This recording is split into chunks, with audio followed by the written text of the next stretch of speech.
Now, it wasn't that long ago that Emily Thornberry was consigned to the Labour backbenches after an ill-advised tweet about the St George's Cross. Changed days. Now, Shadow Foreign Secretary and, I read, a gay icon. She is tipped as a future Labour leader, and even Jeremy Corbyn's most ardent admirers look forward to her Prime Minister's questions. But has she got the answers too? She joins me now.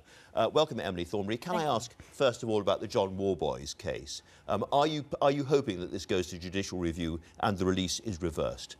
You're a lawyer, after all. Yeah, I don't. The path that they're taking, I don't quite follow, and I haven't had a chance to look at it properly. But I think this. I think that the public are completely bewildered that Warboys is being released as early as he is. He is a serious criminal and a threat to women, and I don't think that his victims, nor frankly the majority of women, are going to be convinced that he doesn't continue to be a threat to us. Do you think it's surprising that there's all these allegations that there were many, many more rapes and attempted rapes that have not been prosecuted and that they are being left to one side at the moment? I think there's two things about that. I think the Crown Prosecution Service can't proceed unless they think that they have a realistic chance of a conviction.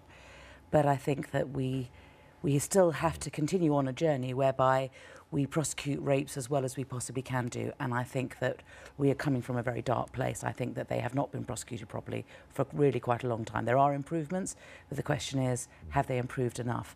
And has Warboys actually benefited from some of those prosecutions not being done as well as they should be, and some of those women not being taken seriously early enough? And given that the decision has now been taken to release him, I suppose going back to judicial review is about the only thing the government can do. Well, that's what I was saying. I haven't really thought through the legal ramifications of this. I'm sorry, I can't. OK, I quoted your rather spectacular comment about Donald Trump. You've also said that he's a dangerous man in the past. Are you delighted, therefore, that he is not coming to this country in February? Listen, I don't want him to come to the country.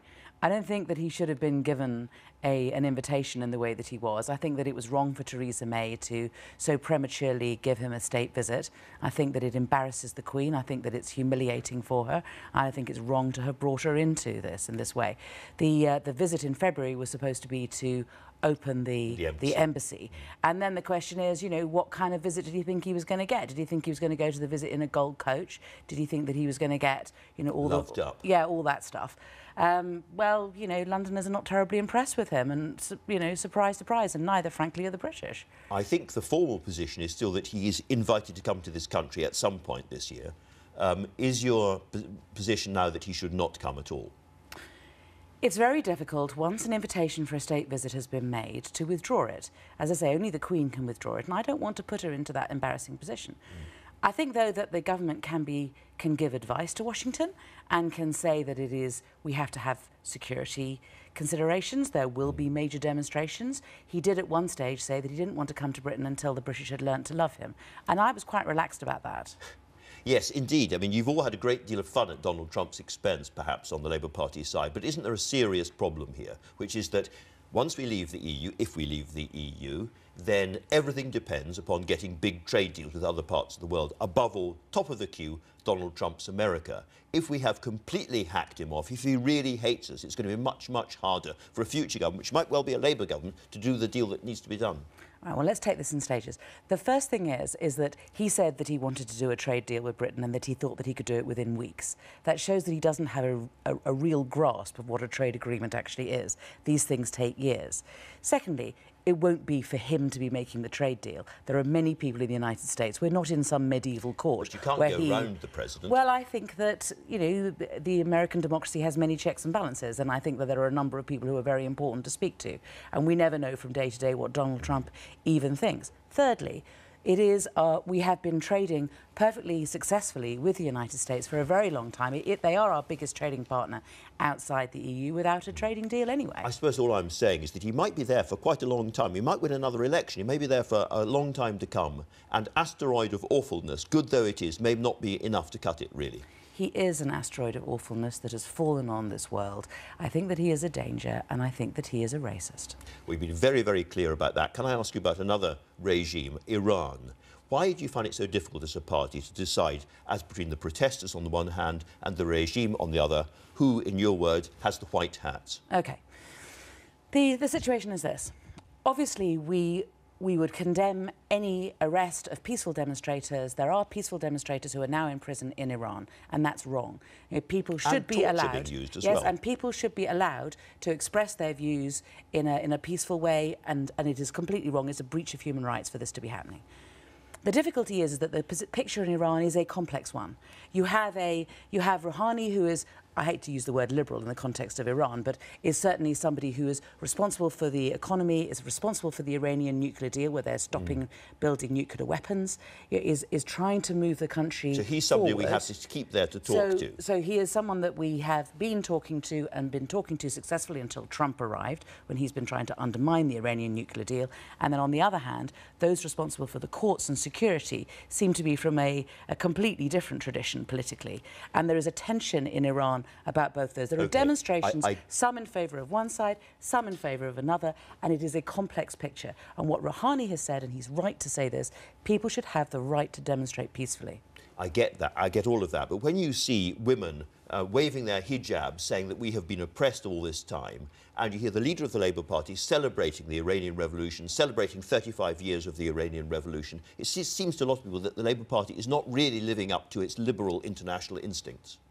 Well, we want Iran to move forward. We think that one path that is available is for actually the Iranian nuclear deal has a really important part to play in that, in terms of bolstering up the democratic, more liberal instincts of those on one side of the political perspective in Iran, and for the Iranian nuclear deal to be successful and for the Iranian economy to get back on its feet on the back of that was very important.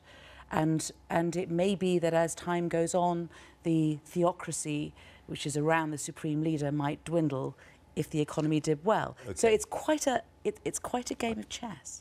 Let's move on to something that isn't a game of chess. Do you believe in party democracy?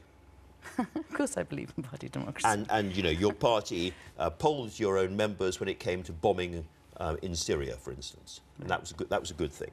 So why will you not listen to your own party members when it comes to things like staying inside the customs union and a second referendum? Huge majorities for both of those. So we have a responsibility to, when we are developing policy, to have deep respect for our membership, but also for the country as a whole. I have a responsibility to be a representative of Islington South and Finsbury who want to remain in the European Union when the country wants us to leave. It is a difficult balancing act. And so what we have said is that we must respect the results of the referendum, which means that we have to leave, but we have to look after the economy, which in my view means that we don't go very far. But as was said by David Davis famously, what is a democracy if it isn't able to change its mind?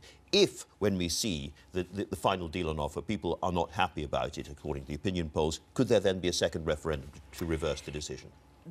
Which deal are we talking about? Are we talking about the divorce or the ones We're talking about the final deal, which we should see the basic shape of by the end of this year.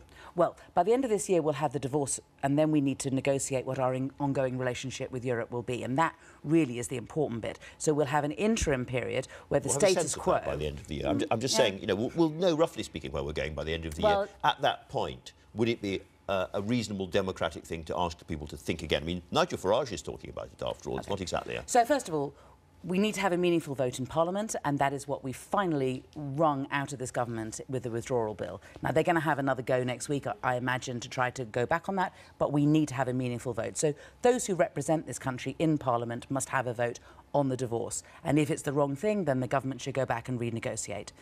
As for a second referendum, the question, first of all, is... First of all, the question is, are you talking about the divorce or are you talking about the final relationship? Because the final relationship will be agreed in many years' time. OK, in either case, in either case, if 90% of the population was now saying we must stay in the European Union and we must not leave, 55%? Then that would be a challenge that would be there for all of us who are Democrats. Okay. But at the moment, and as things currently stand, we proceed in good faith. We do as we are instructed, and we are leaving the European Union. But we have to keep this government honest, and we have to make sure that when we do leave, we are making decisions that actually look after our country first and foremost, which means looking after the jobs of our kids. Emily Thornberry, thanks very much indeed for talking.